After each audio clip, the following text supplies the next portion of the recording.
বর্দা, এ হচ্ছে এই দেশের সবচেয়ে বড় খুনি। এর কাজই হচ্ছে মুসলমান হত্যা করা। আরে তাই নাকি রে? আরে ওর দেখতে তো একবারে মুসলমানের মতন দেখা যাচ্ছে। আমি ওদের মতোই লেবাস ধরে থাকি, যাতে সহজে ওদের সাথে মিশে যেতে পারি। ভাই, আমার ধর্মের মানুষ এক জাদুঘর তার ধর্মে নিয়ে চলে যাচ্ছে। যদি আপনি তাকে হত্যা করতে পারেন, আপনাকে 10 লাখ টাকা দেবো আমি। আমার কাজই তো মুসলমান হত্যা করা। ঠিক আছে, দেখে দেন, কাজ এখনই করে দিচ্ছি। বাহ বাহ বাহ, বাবুল তুই যা, নিয়ে যে দেখে দিয়ে আয়, এক্সকেই যেন শেষ করে ফেলে।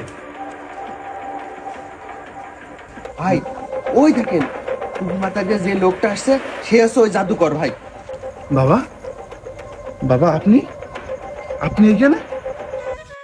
দেখ আশিক, তুই তো আমার বাড়ি থেকে বের করে দিলি, আর তুই বাড়ি থেকে বের করে দেওয়ার পর এই খালিদ ভাই আমার আশ্রয় দিয়েছে, আমার থাকা খাওয়ার সব ব্যবস্থা করে দিয়েছে। তুই ছেলে হিসেবে যেটা করতে পারিসনি, সেই দায়িত্বটা এই খালিদ ভাই কিন্তু পালন করেছে।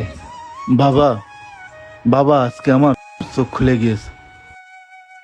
আমি ছেলে হয়ে, আপনার সন্তান হয়ে আমি যেটা করতে পারিনি, একটা অপরিচিত মানুষ, আপনার চেনা নেই জানা নেই, থাকা খাওয়ার ব্যবস্থা করে দিলাম। সে মানুষ আর যাই হোক খারাপ মানুষ হতে পারে না, অথচ বাবা আমি টাকার জন্যে এনাকেই খুন করতে আসছিলাম। বর্দা, বর্দা, ও বর্দা, দরজা খোলো। কিরে, কি হয়েছে? দাদা, সর্বনাশ হয়ে গিয়েছে। যার হত্যা করতে পাঠালেন, ওই শালা মুসলমান হয়ে গিয়েছে। কি বললি? তুই তো আমার মাথাটা নষ্ট করে দিলি। আমি বুঝতে পারিছি, এখন যা করার আমাকেই করতে হবে। আমি দেখছি, দেশের সব থেকে বড় খুনি ভাড়া করে আনলাম, সেও ওই জাদুঘরের পাল্লায় পরে মুসলমান হয়ে গেল। এখন আর খুনি ভাড়া নয়, আজ আমি নিজ হাতে তাকে খুন করব।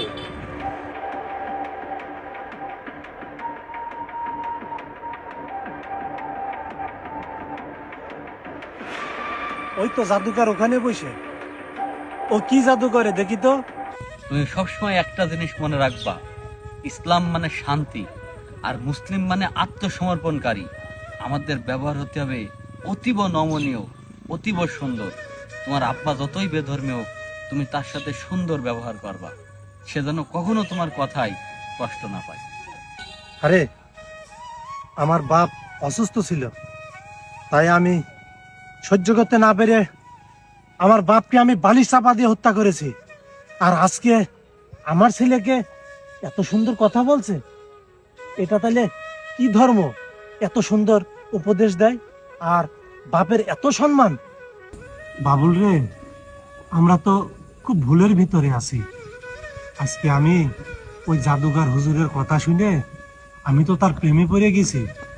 এত সুন্দর কথা, এত সুন্দর ব্যবহার। বর্দা, তাহলে এখন কি করবো আমরা? আমরা চলো ওই হুজুরের কাছে যে আমরাও ইসলাম ধর্ম গ্রহণ করি।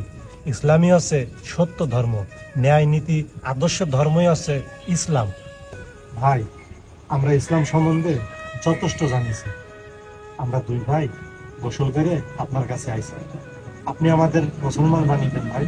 সাহাবীদের জীবনী থেকে এই ভিডিওটি সংগ্রহ করা হয়েছে। সকলেই বেশি বেশি শেয়ার করবেন, যাতে করে মানুষ ইসলাম সম্পর্কে জানতে পারে।